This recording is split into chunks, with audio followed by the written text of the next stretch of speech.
Yo, welcome everybody back to the JV Sports Room. As usual, your host, JDino, the other half of the team behind the scenes, my man Vince. Yeah. Holding down the Kobe corner, big body boy himself. Yes, sir. Big J, welcome back to the show. Back at it, baby. I'm back. Better than ever.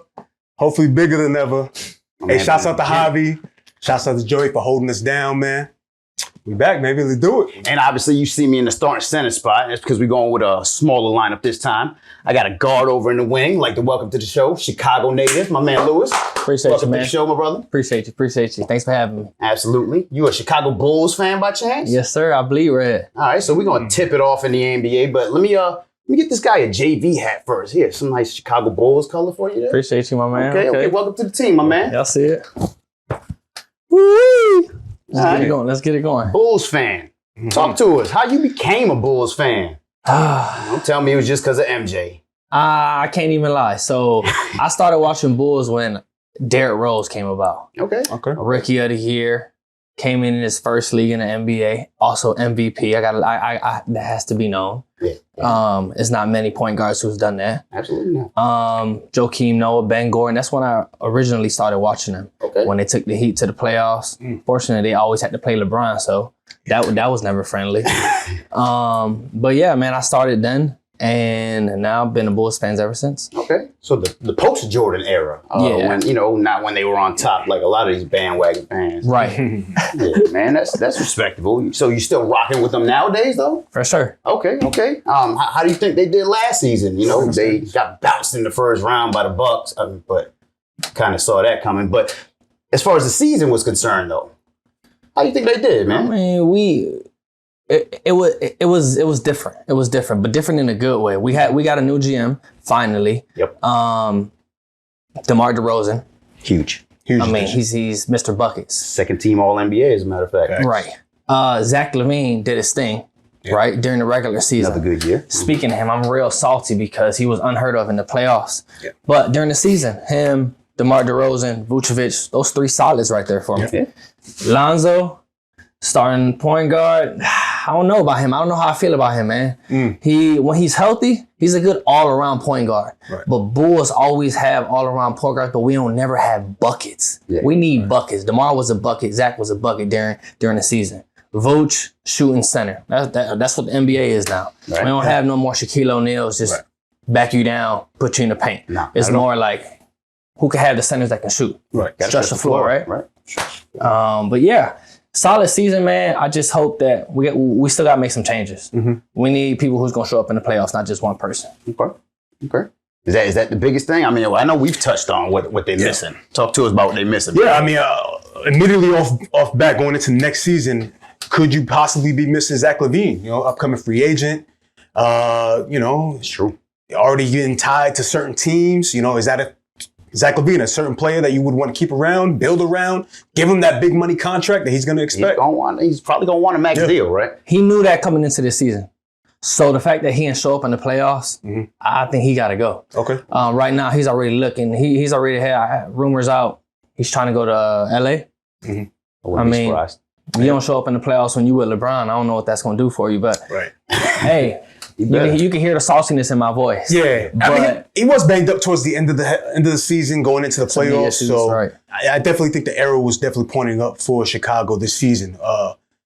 Definitely the addition of DeMar DeRozan put you guys at a different level. You know, we saw early on in the season you guys are flirting with the number 1, number 2 seed in the East, and kind of fell back to reality where you guys were. But I still think the arrow's still pointing up. I think you guys have some different pieces that you can maneuver. Kobe White, let's see what happens with him, you know, this off season. Yeah, they were trying to move him right before the trade deadline. Right. Yeah. Let's Patrick Williams, another player let's take that next step in development. Donovan Mitchell's out there. He is out there now. If he hears Chicago, they can use Donovan Mitchell. Nice signing trade with Utah. You know, have been talking about breaking that team. That'll be a good fit right there. Chicago's never had a stud aside from Derrick Rose and Jimmy Buckets. Right. And that, man, that tore me apart. Man, did we? So bad. Yeah. I mean, he's taking his own team to the finals, and here we are letting him go because, for whatever reason, couldn't even tell you. He didn't get along with the organization. I think he had internal problems. Man. Yep. But yeah, another thing we touched on is you guys need an inside presence on defense. I think that has to be addressed. You guys got murdered in the paint. I mean, I know it was Giannis, but they got destroyed in the paint in the playoffs. I think towards the end of the season, they started to fall off. I think it had a lot to do with injuries because DeMar was in and out the lineup. Like you said, Zach was in and out. Lonzo was out for like the second half of the season. So I want to say it partially had to do with injuries, but in the playoffs, it had everything to do with no inside presence. I know it, man. All right, well, I mean, you know, they had a good first season. We'll see what kind of changes they make in this offseason and, you know, see what these Bulls look like next season, man. All right, well, your Bulls are out of there. They got bounced by the Bucks, and then the Bucks got bounced by these Boston Celtics, who are looking to bounce these Golden State Warriors in the finals. Up 2-1, they go back to Boston. Yep. You know, didn't seem rattled at all. Reclaim home court advantage, and now we got Boston up 2-1 in these NBA Finals. I mean, you guys surprised by this at all? Boston Celtics steal the Warriors' cookies. Late at night, get into the cookie jar, steal the cookies in game 1. Yes, sir. Fumble the bag in game 2. You know, we go. Al Horford goes from stud to dud. Yes, big time. But show's back up. But it shows back up in game 3. You know, we're talking. It's 2022. And we're talking about Al Horford being a key factor in the NBA Finals. He's very relevant, man. This is crazy. Stretch 5. Man. Yeah. Yo, I don't think I've ever seen him shoot so well, bro. Like he is on a mission this playoff. He's got the funkiest release in the world, but it's a bucket. I saw something the other day. It said it looks like he's blocking his own shot every time he shoots. But he gets it off, and it's money, man. Big impact. I will say it's so nice to see the rise to the occasion for Jason Tatum. You know, Jason Tatum stepping up big. You know, we talk about the Miami series and what he was able to do and will his team. Now in the NBA Finals with the lights of the brightest, the biggest stage of them all, and he's stepping up 2 games on a team on the Warriors who have history of being very dominant. 3 championships in the past couple of years. Klay Thompson, you know, he's been on and off these playoffs. Really he's coming off the injuries. Jordan Poole too, another one, on and off this whole playoff, man. So got a way better game out of Jaylen Brown this game as well too. He's stepping up, looking like a great number 2 option for them. Jaylen Brown, that's like Robin and Batman. Yeah, facts. I mean, at some point, I almost want to say that Jaylen Brown carries the Celtics a little bit more than Jason Tatum does.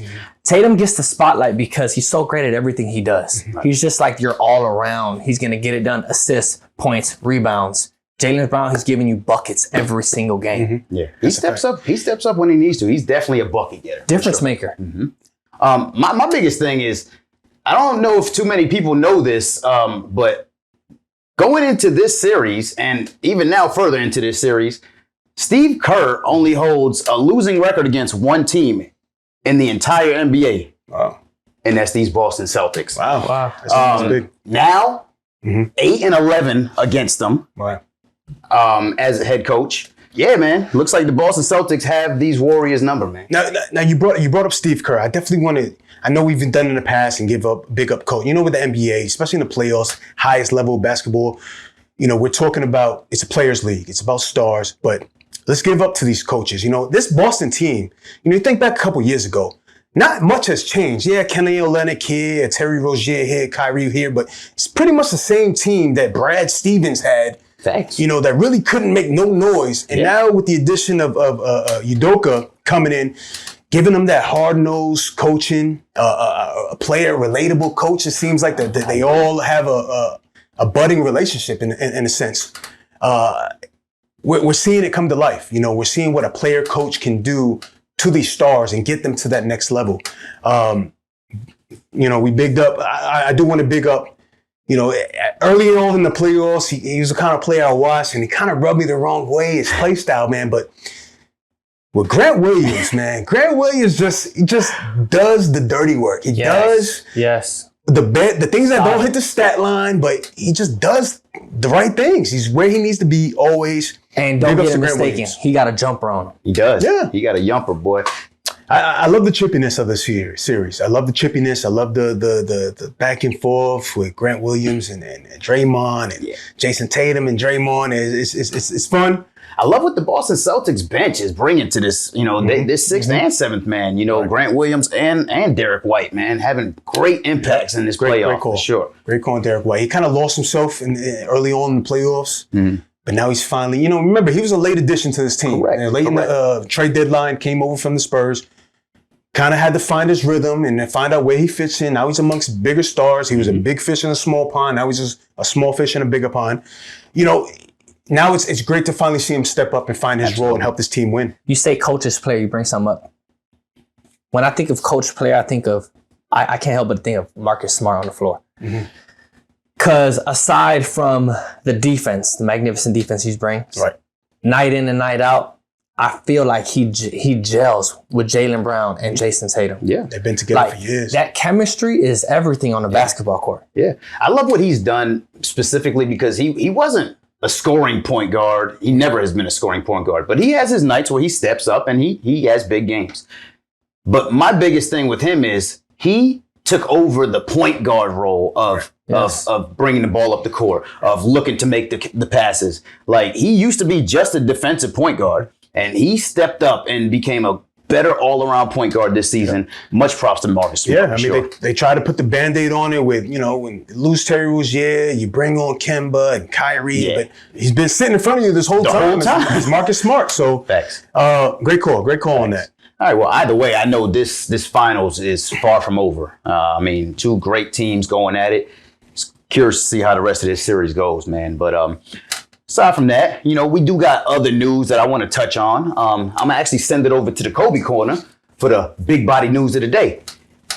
Yes, we're here with the big body news update. We're going to recap just some big news that's happened throughout the week and wrap it all up and tie it up into both of you guys. Starting with we're in the NBA. I'm in the Kobe Corner. Los Angeles Lakers have a new head coach. Darvin Ham comes over from Milwaukee, an assistant, to take over the reins as the head coach of the Los Angeles Lakers. I think it's a great call, great addition. We touched, Udoka with Boston being a player coach. You know, somebody that can gel with the players, and he understands where they're coming from. They understand where he's coming from. I think it could be a great addition. Now, you also have the LeBron factor and that the energy around LeBron. So far, LeBron is happy with the move, with the change. Right. So LeBron's happy, the Lakers are happy, and he's bigging up Russell Westbrook. So maybe there's going to be something there. But moving on, here on some off the field news in the NFL, we have according to the New York Times, and this is kind of spooky, guys. Deshaun Watson apparently, according to the New York Times, has met with at least 66 massage therapists in the past 17 months. Past 17-month period. It's he likes his relaxation. What can you say? This is wild, man. This is Cleveland fans. I wouldn't hold my breath, man. I wouldn't hold my breath about having Deshaun Watson this year. It's spooky season, man. I don't like that at all, man. Going into this season, going into a new year, brand new contract. Yep. It was supposed to be all positives. That's not a good thing for you guys right now, man. Don't ever hear that. I feel like there's a gray area there. Why now? Yeah. Why so many now? I know. If it's this many, why this later in life? It's weird, man. Allegations, as Jay Money would say, allegations are just straight fugazi. Yeah, we actually got a source of ours that's kind of knowledgeable about this situation. In the streets. Yeah, man. He actually thinks that Roger Goodell may lose his job for this one. Between the Deshaun Watson handling and the whole John Gruden situation. Apparently there's 700,000 emails. Apparently think that Congress is going to uncover something in those emails. So it's not looking good, man. Not looking good. They say when there's smoke, there's fire, man. I don't think they found the fire just yet, but there's definitely a whole lot of smoke. It's coming. This is spooky. If it's out there, they'll find it. Don't throw your Baker Mayfield jerseys away too soon, Cleveland. He still is on the roster. Put that thing back on. Yeah. It's getting spooky out there, man. But moving on to some on the field news. Debo Samuel, 49ers wide receiver, is back at practice. So it's a good sign for the Niners. You know, maybe the contract dispute is going to work itself out. Speaking of money, there you go, money. There you go, That's some money. good news. And also speaking of money, big news here. Aaron Donald officially is back in the NFL with the Rams, signs a $95 million deal for 3 years, becoming the highest paid non-quarterback in NFL history. Huge. You know, Super Bowl champions, you know, there was the scuttlebutt about him potentially retiring. Yeah. They bring him back. He gets a $40 million raise. Huge deal. There's a couple things in this world that I don't think we're ever going to understand. You know, the Bermuda Triangle and you know, different conspiracy theories. But where are the Los Angeles Rams getting this money from? Man. Where are they getting this money from? I couldn't tell you, man. I mean, come on. Like, what are we doing here? They've sold all their future capital, but where they getting this money from? I couldn't tell you. I think they're playing with Monopoly money. Great question. Yeah, man. But that's the big body news. We're going to send it back to you guys in the studio. All right. Well, before we touch it back into the NFL, obviously we got MLB fans out there. You an MLB fan at all? Go Cubs. Go Cubs. Yes, sir. Everything Chicago here. But how they doing though? It's crickets over there. Looking like 23 and 33 right about now. But I mean, you know, it's a long season. Still got about 100 games ahead of you guys. Hopefully you guys can step it up. But them Yankees though, we still on top, baby. 40 and 15 right now. Aaron Judge leading the league in home runs. 22 home runs right now. 45 RBIs. And have you guys heard about the stash? The magic mustache, my man Nestor Cortez. Nice. Lefty, man. He's really tearing it up for us, man. He struggled with the Orioles and the Mariners in past seasons, but my man is leading the league right now with under a 2.0 ERA right now and averaging 10 strikeouts per 9 innings. So I mean, he's killing it for us. So we're getting it done with the bats and with the pitching. So. I'll tell you this, you know, growing up, being born into being a Yankees fan, you know, as I was, this may come off controversial.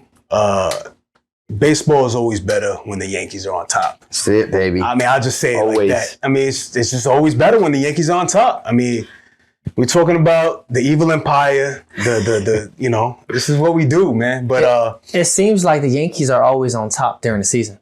Yeah. And then they get to that game, That's they a get fact. to that series. That's a fact. Hey, And then These are different Yankees. man, it's a different Yankees, man. We got pitching. Okay. We got pitching right. and we got, you know, the bats right Bronx about now. Bombers rolling. are bombing right now. We in here, baby. But touching it back into the NFL, Yes, sir. we got a division for you guys. Woo. We got a Bears fan over here. top notch. So we're going to do this NFC North for you guys.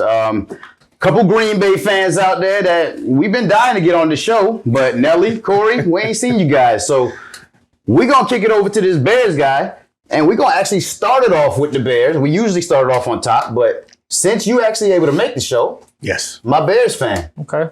talk to us about these Bears. First thing I want to say, man, is it all starts at the top. We got a new GM. Bang. GM makes the calls. He makes things going. He makes the train move. Ryan Poles. Don't know much about him, but I know the moves he's starting to make now. We're a young team. Chicago, everybody knows Chicago Bears. We never have quarterbacks. We got one now. Hopefully. Fingers No. crossed. We got one now. I know. Justin Fields is the one. Okay. You certifying him? You certifying him? Yes, I am. It's just hard. You're not going to see much on tape when his go-to receiver is a 5'10" Darnell Mooney. And he's solid. Yeah. You put him on the Kansas City Chiefs with Patrick Mahomes as a slot, it's over for anybody. I love Darnell Mooney. Yeah, he's real solid. He just need to move. He just need to move to the slot instead of making the offense run through him. He's just, I mean, it's not gonna work. Yeah. True. We got David Montgomery in the backfield. How you feel about him? Oh, he's solid, man. That's a PPR right there. You know all about that. Hey, Come on, man. Yeah. Who else we got? Good runner. when he's healthy, he's a good running back. Yes, for sure. Cole Kmet, tight end, another underrated young stud. Big ups. Yep. Okay. One thing we always struggle with in Chicago is our O-line, man. Yep. We give Justin Fields time to throw. He could work something out with his legs. Not only can he do that, He's mobile. but he's going to find somebody. We just need receivers. And that was my biggest downfall out of this draft. So we Speak. pick up Kyler Gordon. That's what I'm talking Love it. Love the pick. I do too. solid cornerback to match up with Jalen Johnson. Those are 2 studs right there working for us. Love it. But we need to score some points on the board. Facts. We do defense every year in this draft, and we seem to be maybe top 15 defense throughout the league and never score any points. It's killing me there.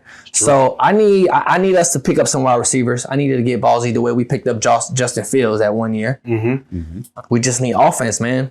Definitely need somebody. I think they definitely need somebody else too. Yeah, you throw the ball to for sure. You draft a 35-year-old Velus Jones from Tennessee. Yeah. He's actually 25 years old, but you know he's 35 in the rookie standing. As a rookie, a 25-year-old rookie. I will say this: you mentioned the new GM. You don't know too much about him. All I can say is, can't get worse. Yeah, it can't get worse. I mean, we're talking about a team that is literally crying for help, that's crawling out of this hole of misery. You know, you draft Mitchell Trubisky over guys like Deshaun Watson, aforementioned, and Patrick Mahomes. Don't like that. You know, I'm just, I gotta let that one. I told him I was gonna drive him through mother. You know, you say you got one in Justin Fields. I agree. I do like Justin Fields, with the potential of Justin Fields. Facts. But the first move as a new GM is to bring Matt Eberflus, head coach. Who? Eberflus. The reason behind that is we're all defense. We've always been defense. He's the defensive coordinator of the Denver Broncos now. He's and so since we preach defense, we get these defensive-minded head coaches, which I'm not a fan of, by the way. Again, we need points scored on the board. That's a fact. But that's where that comes. For some reason, Chicago just wants this defensive mentality, and that's what they want to go off of. That's exactly the point I was making. Is that's the, you did it for years. Matt Nagy was an offensive minded coach, but that didn't work out. Right. So the Matt Eberflus. I mean, granted, I don't know anything about Matt Eberflus. He could be a great head coach. Yeah. Who knows? But when you have a young quarterback, we talked about in the NBA session about these young player coaches, right, and what the effect they have on young stars is, how much are they going to, Justin Fields going to relate to Matt Eberflus? Agreed. I just don't understand. I think they need to change the culture over there. We're talking about a team that drafted Mitchell Trubisky and traded up for him actually one spot, and then you trade up to get Justin Fields, so the draft capital wasn't there. You're just trying to find your way. I do like Darnell Mooney. You have a couple bright spots. We'll see. The division, honestly, is up for grabs. I agree. Green Bay. Yeah, because outside of the Bears, there's Green Bay, who actually was on top of the division last year. Yes. We should have started off with them. So, but let's talk about these Packers, man. Aaron Rodgers, brand new contract, but they lose Devontae Adams, right? Yep. Going into this draft, they bring in a couple young wide receivers, bring in some defense. Yeah, man. Right? How we feel about these Packers? I think, given the landscape of the division, I think the Packers are sitting pretty in the driver's seat of this division. Right. I think they should win the division fairly easily. There could be one surprise team. I'll get to that later. Chicago. No, not at all. But no, they spoke about them already. They should win the division. You mentioned the draft, man. Big additions. Something you're gonna find true, throughout the league is defensive players from the historic Georgia defense this past year in college football. Yep. Quay Walker, Devontae Wyatt. If you're going to get one Georgia player, you got to get one in this draft. And the Packers take 2 in the first round, back to back. Love the picks. We mentioned the wide receiver run, and Green Bay kind of fell asleep at the wheel, and they missed out on that first round wide receiver run. So instead of, taking a guy out of position, they take the 2 defensive players to build around, to add to already a pretty good defense, if you ask me. Jair Alexander is an all-pro cornerback. Stud. Preston Smith re-signs this offseason. You have Rashawn Gary on the defensive end. You got players there on defense. Now you add these 2 Georgia defenders with them. I think we're going to see a switch here with this Green Bay Packers. I think they're going to switch to more of a ground and pound. That's what I was going to say. Take a little bit off of Aaron Rodgers, but Aaron Rodgers is still going to do what Aaron Rodgers do. Right. They're gonna try to keep him off the field as much as possible, and then when on the field, they're gonna run with these 2 big running backs they got. Yeah. AJ Dillon is ready to run everybody over, and Aaron Jones is still very relevant. So when you need a third down, when you down by 7 and you got a 2 minute, got to get it downfield. Who's your go-to? Who's your go-to wide receiver? Who does Aaron? Alan Lazard. That's him? His guy right now, man. That's him? I think that's his guy right now. I mean, that's the only one he's going to have chemistry going into early. I like Alan Lazard a lot. I do, undrafted kid, but I do have an under the radar signing this offseason, but could potentially fall into that role of a third down guy. I mean, he's got a little mud on him throughout the years, but Sammy Watkins signed, big. That's right. That actually was a pretty good collegiate stud, and goes to the Bills, and spends the time, goes to the Ravens. Oh, the Chiefs. That's where he went to. The Chiefs, but now he falls as, Aaron Rodgers' wide receiver. And if nothing else, I think what he can do is help mentor some of these young wide receivers that they brought in. That's they brought perfect. in Christian Watson in the second round, and then they bring in Romeo Doubs later on in the sixth round. So and don't forget about Maury Rogers from a year or two ago. Him as well. So if nothing else, he can act as a mentor to some of these younger wide receivers. But I think Aaron Jones is going to be that guy. Just to answer your question, Aaron Jones is going to be the third down. You need a first down. Aaron Jones in the slot, running back. He can catch the ball out of the backfield. For sure. I like Aaron Jones. I think Aaron Jones needs to get more playing time than Dylan. Okay. Yeah, Aaron Jones, he's underrated. I think he's underrated, man. He's a very solid running back. For sure. He got hands, get the ball moving down the field, and he's fast. Yeah, especially being a fifth-round pick. I mean, he made some money. He made himself some money. So for sure. All right, but outside of these Packers, there's also the Vikings in this division. Yep. Another year for Kirk Cousins. They signed him for another year. Outside of that, they have some weapons on offense. Captain Kirk. Yeah. Justin Jefferson and Dalvin Cook. How we feel about these Vikings? I mean, starting at the top, you get a new head coach, Kevin O'Connell, former Rams offensive coordinator, comes over, young offensive mind, with a team that has explosive offense. We've seen this team put up points. Get to the end of the season and then they start falling off. But, you mentioned Dalvin Cook and Justin Jefferson and Adam Thielen, these guys. They have pieces in place. We'll see what they do. You go into the draft, and Minnesota, I think, knocked it out of the park. Believe it or not. I mean, they did a lot of wheeling and dealing, right? Wheel and deal. You trade back in the first round. Detroit moves up, and you move back to the 32nd pick, and you take Lewis Cine, another Georgia defender, Georgia safety, Lewis Cine. Yep. Wrong. And then the second round, they trade back again, but then they trade up. And then they draft another good at first round talent in Andrew Booth, Clemson cornerback. I think that was a good call for them. I think Minnesota knocked it out of the park as far as the draft. But the offensive pieces are in place. Not to go backwards, but had Chicago not moved ahead in the draft to get Justin Fields, Minnesota was grabbing him. And you just picture Justin Fields with that kind of offense. Right. Man, crazy. That's scary. It's a great call. That would have been cool. But outside of that, man, another piece that we haven't really mentioned, man, that I like a lot for the Vikings is actually the backup running back, man. I'm a big Alexander Mattison fan. I feel like every single time Dalvin Cook goes down, which is every single year, Alexander Mattison steps up. So for sure, wouldn't be surprised to see them move on from Dalvin soon and put the ball in his hands a lot more. So would like to see Alexander Mattison get some more reps. He can definitely fill the hole. Absolutely. That's for sure. He's definitely stepped up. When it's time to call his number, he's definitely stepped up. It's a good call there. This Minnesota Vikings team, it's weird, man. It's where they fall in this division. Like, you look at the offense, they can beat anybody. Right. Defense is young. There's going to be some growing pains there, but you see all these receivers. You look down their stats. Receiving yards, touchdowns, Adam Thielen, Justin Jefferson. And then you hear a lot of blame on Kirk Cousins. It's like, do you really point the blame on Kirk Cousins?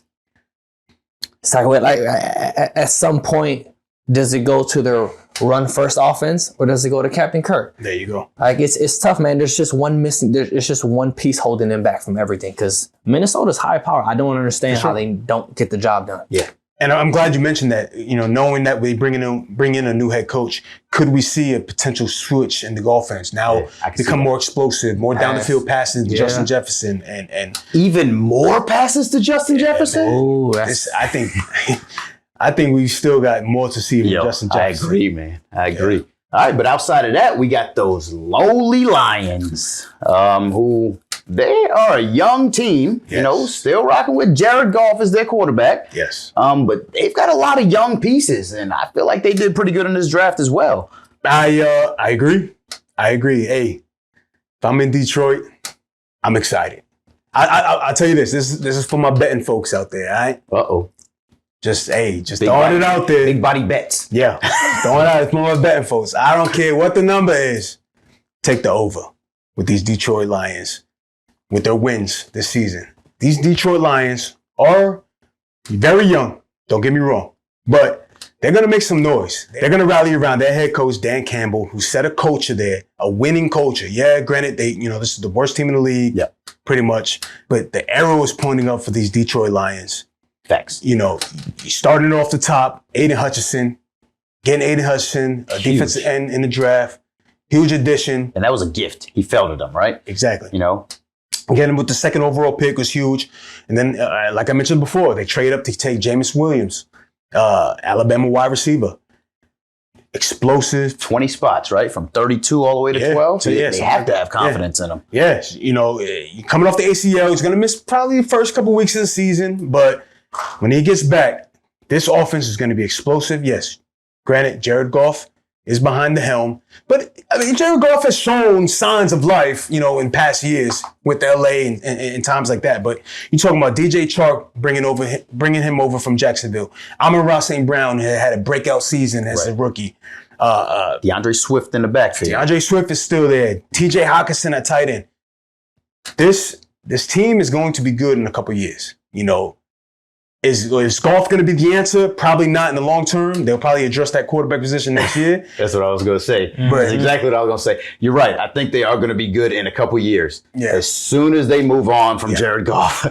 He may manage them, and I like that call on the over. Take the over, wins, for sure. Take the over. But unfortunately, I don't see Jared Goff being their answer this year. But hold on to that young talent. Yep. Let it mold all together. Get them a nice quarterback in there maybe next year, the year after. And I like how these Lions, the arrow is looking, man. It's definitely pointing up. But are they anybody's pick to win this division? Or is it pretty much a clamp with them Packers? I'll say this. The Lions won't finish last in this division. I'll say this. Will it be the Bears? No. Bears won't finish last in this division. They won't finish last. So I guess they're going with the Vikings finishing last in this division. Man. Yeah, man. As long as the reigning MVP, Aaron Rodgers, is in Green Bay, I think they got the division in the bag. Yeah. But do they have the Super Bowl?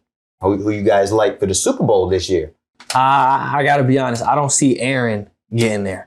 As great as he is, I've seen quarterbacks struggle when they don't have anybody to throw the ball to.